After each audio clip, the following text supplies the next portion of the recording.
ایک صحابی نے عرض کیا حضور مجھے نصیحت فرمائیں۔ آپ صلی اللہ علیہ وسلم کا جواب ہم سب کے لیے، ہر شخص سمجھے میرے لیے، آپ نے کیا فرمایا؟ لا تغضب، غصے پہ قابو پاؤ، غصے پہ قابو پاؤ۔ عرض کیا ٹھیک ہے، زدنی یا رسول اللہ، اللہ کے رسول کچھ اور بھی نصیحت فرمائیں۔ فرمایا لا تغضب، غصے پہ قابو پاؤ۔ عرض کیا زدنی یا رسول اللہ، اللہ کے رسول کچھ اور نصیحت فرمائیں۔ فرمایا لا تغضب، فردد مرارا فقال لا تغضب، بار بار عرض کیا اللہ کے رسول کچھ اور بھی نصیحت فرمائیں۔ آپ نے ہر بار ایک ہی جواب دیا، اپنے غصے پہ قابو پاؤ، اپنے غصے پہ قابو پاؤ۔ اگر غصے پہ قابو آ جائے کتنے جھگڑے ختم ہو جائیں، نفرتیں ختم ہو جائیں، زندگیاں آسان ہو جائیں، زندگیاں خوبصورت ہو جائیں اگر غصے پہ قابو آئے۔ اس لیے آپ نے فرمایا پہلوان وہ نہیں ہے جو کسی کو اٹھا کے پھینک دے، بچھاڑ دے، اوپر چڑھ کے بیٹھ جائے۔ فرمایا پہلوان کون ہے؟ جو غصے کے وقت میں اپنے نفس پہ قابو پائے، جو غصے کے وقت میں اپنے نفس پہ قابو پائے۔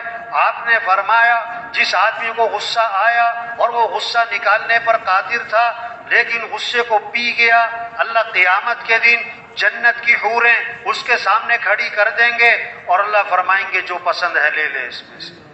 کس بات پر؟ غصہ پینے پر، غصہ پینے پر۔ ہاں، یہ ہمارا دین سکھا رہا ہے، یہ محنت ہو رہی ہے، اس سے زندگی آسان ہوگی، اس سے زندگی خوبصورت ہوگی کہ بھائی غصے پہ قابو پاؤ۔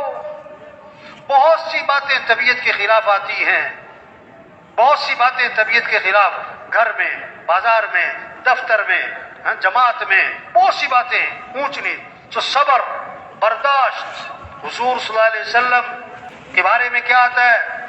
کان رسول اللہ صلی اللہ علیہ وسلم احسن الناس خلقا، کہ حضور صلی اللہ علیہ وسلم سارے انسانوں میں سب سے زیادہ اچھے اخلاق والے تھے۔ آپ صلی اللہ علیہ وسلم تشریف لے جا رہے ہیں، اللہ کے نبی جا رہے ہیں، آپ کے گلے میں چادر ہے، آپ کے گلے میں چادر ہے، اس کا کنارہ بہت موٹا ہے، اس کا کنارہ بہت موٹا ہے۔ ایک بدو آیا، ایک اعرابی آیا، اس نے آپ کی چادر کا کنارہ پکڑا اور زور سے کھینچا،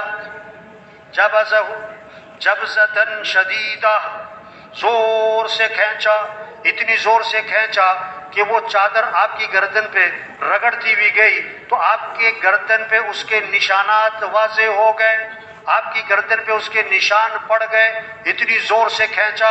اور آگے سے کیا کہتا ہے؟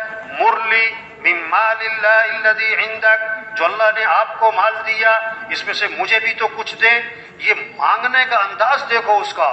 آپ تشریف لے جا رہے ہیں، آپ کی چادر کا کنارہ پکڑا، زور سے کھینچا، کنارہ اتنی زور سے رگڑ لگائی کہ آپ کی گردن پہ نشان پڑ گئے، اور آگے سے کہتا ہے مجھے کچھ دو، مجھے کچھ دو۔ اب اللہ کے نبی کا آگے سے رد عمل، آپ کا رد عمل کیا ہے؟ حدیث کے الفاظ ہیں فَالْتَفَتَ إِلَيْهِ فَضَحِكَ وَهُوَ، آپ نے یوں اس کی طرف التفات فرمایا اور آپ مسکرانے لگے، آپ مسکرانے لگے، واہ واہ۔ ہاں، اور صحابہ سے فرمایا اسے کچھ دے دو بھائی، اسے کچھ دے دو۔ کوئی غصہ نہیں، کوئی ناراضگی نہیں، کوئی ڈانٹ ڈپٹ نہیں، کوئی گھور کے دیکھا نہیں، کوئی منہ نہیں بنایا، بلکہ صاحب اس کو کچھ دے دو۔ واہ واہ، کیسی خوبصورت تعلیم دی ہے ہمیں۔ نمونہ کون ہے؟ کہ حضرت محمد صلی اللہ علیہ وسلم ہے۔ ہر چیز میں نبی کی اتباع کرنی ہے، نبی کا طریقہ دیکھنا ہے۔ آپ کے پاس ایک جنازہ لایا گیا، آپ کے پاس ایک جنازہ لایا گیا، آپ جنازہ پڑھنے کے لیے آگے ہوئے۔ حضرت عمر رضی اللہ عنہ ذرا جلالی طبیعت سامنے آ گئے کہ حضور اس کا جنازہ نہ پڑھائیں، اس کا جنازہ نہ پڑھائیں۔ کیوں بھائی؟ انہو رجل فاسق، یہ تو بڑا فاسق فاجر آدمی ہے، اس کا جنازہ مت پڑھائیں۔